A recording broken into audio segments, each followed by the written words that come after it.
Your experience may vary. It's going to vary based on the size of your organization, the number of people that you have available who can do this kind of work, your leadership, how long you've been in business and what you've adopted. And so you're going to have to overcome that.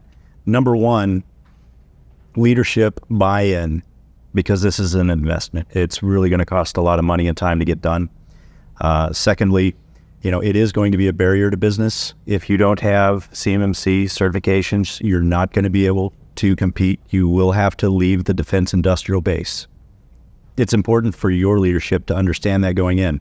At OSS, we're a service-disabled, veteran-owned small business, so our leadership is very warrior ethos-centric. Security is baked into what we do. But when we started OSS, we didn't have an IT guy. I'm an infantryman, wore cross rifles 23 years. IT is not my background, but I could build my own gaming computer. Therefore, you're in charge of cybersecurity. So we went to war with what we had, and we had a friend who wrote out some very basic procedures where we got started. And from there, it was like, well, that's how you get started, but you really need to look at this NIST 800. So, okay, I read it, 110 things. Not too bad. We can do those things. Then it went to 171A, and it became 320 things. And, I used to think, as our auditor told us a few years ago, I just need to see two artifacts for every control. Okay, that's only 220. But then 45 days out, they said, nope, the standard is going to be one artifact for every element in 171A. So my 220 suddenly became a 320, and we're in the middle of trying to prepare all of that at the last minute. One of the things I can tell you is preparation well prior. We collected a lot of additional artifacts that we knew we were going to tell our story. Our SSP, we had hyperlinked. When you want to go to this control and look at it, I'm going to be able to hyperlink you into a live environment and show you real time exactly. No dog and pony. No, we took this screenshot on a great day. We'll show you, no kidding, what we've got. Don't do that. And the reason is because as soon as they see the live environment and they're happy that you're doing it and you could explain why you've got a CVE on the board, they're going to say, great, let me get a screenshot of that.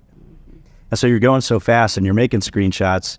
And if I highly recommend that everyone have in advance a file structure that lays out all of the subcomponents of 800 171A, and you've got your artifacts in every one of those folders.